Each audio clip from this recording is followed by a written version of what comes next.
তৈরি হয়ে থাকবে। প্রশ্নটা হচ্ছে, আপনারা ওই 59 জন সাংবাদিক আপনারা যারা আছেন, তারা কি বিএনপির পাস নিয়ে আপনারা নির্বাচন পরিচালনার আপনারা অবজার্ভ করবেন, নাকি হচ্ছে আপনারা ইলেকশন কমিশন থেকে আপনারা পাস নেবেন? এই বিষয়টা হচ্ছে আমাদের ক্লিয়ার হওয়া উচিত। এটা আমাদের জানার আমাদের অধিকার আছে।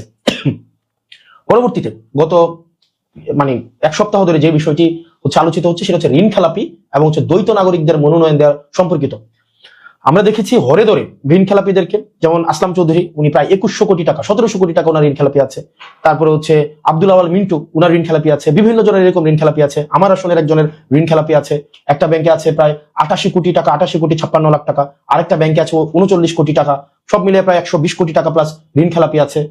তো এই ঋণ খেলাপিদেরকে নিয়ে আসলে আপনারা কি চিন্তা করছেন? অর্থাৎ দেখেন, আপনি যখন ঋণ খেলাপিদেরকে আপনি সংসদে ঢুকাচ্ছেন, ঋণ খেলাপিদেরকে আপনি সংসদে অ্যাক্সেস দিচ্ছেন, দেখেন এখানে কোনো আপনার আমাদের যেই ফেসিবাদ বিরোধী রাজনৈতিক যে দলগুলো রয়েছে, প্রত্যেকটা রাজনৈতিক দলের একাধিক প্রার্থী রয়েছে প্রত্যেকটা আসনে। তো আমরা প্রত্যাশা করেছিলাম যে 24 পরবর্তী বাংলাদেশে আপনারা মনোনয়ন দেওয়ার ক্ষেত্রে যারা অন্তত বাংলাদেশ থেকে যারা ভিতর থেকে কুরে ফাঁকা করে দেয়নি, ওই মানুষগুলাকে আপনারা হচ্ছেন মনোনয়নটা দিবেন। কিন্তু অত্যন্ত দুঃখজনক বিষয়, আপনারা ঋণ খেলাপিদেরকে মনোনয়ন দিয়েছেন এবং ওই ঋণ খেলাপিদেরকে আপনারা সেভ করার জন্য ছাত্রদল গত 2 দিন ধরে ইলেকশন কমিশনের সামনে মফ করছে। ছাত্রদল যে কাজটা করছে, এটাকে আপনারা মব হিসাবে দেখবেন না। ছাত্রদল যেটা করছে, এটাকে ঋণ খেলাপিদেরকে সেভ করার জন্য তারা এই কাজটা করছে। ঋণ খেলাপি এবং ঋণ খেলাপিরা এরা কি করবে? ওদের কাছ থেকে ওরা সংসদে যাবে, সংসদে গিয়ে ওরা আইন প্রণয়ন করবে। কাদের বাঁচানোর জন্য আইন প্রণয়ন করবে? ওরা নিজেদেরকে বাঁচানোর জন্য আইন প্রণয়ন করবে। অর্থাৎ ব্যাপারটা হয়ে গিয়েছে এমন যে আমরা শিয়ালকে মুরগির নিরাপত্তার দায়িত্ব দিচ্ছি, যিনি চুরি করছেন তাকে আবার আমরা হচ্ছে দায়িত্ব দিচ্ছি যেন চোর ধরে। এটা প্র্যাকটিক্যাল, এটা কোনোদিনও পসিবল না। আমরা যতদিন না পর্যন্ত এই ঋণ খেলাপিদেরকে আমরা আইনের আওতায় নিয়ে না আসতে পারবো, ঋণ খেলাপিদেরকে আপনি আইন বানানোর দায়িত্ব তো আপনি কোনোভাবেই দিতে পারেন না। আমাদের বাংলাদেশটার এই যে একটা ইমব্যালেন্স অফ পাওয়ার তৈরি হয়েছে, এটার কারণ হচ্ছে যারা পলিসি মেক করেছে এবং যারা পলিসি থেকে বেনিফিটেড হয়েছে, তারা একটা জনগোষ্ঠী হয়ে গিয়েছে।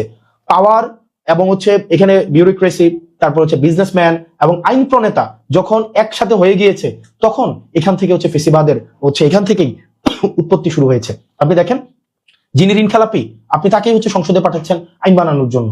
এটা প্রত্যেকটা রাজনৈতিক দলের কাছ থেকে এই বিষয়ে একটা আপনাদের নীতিমালা হওয়া উচিত ছিল যে আপনারা ঋণ খেলাপিদেরকে আপনারা সংসদে দেখতে চান না।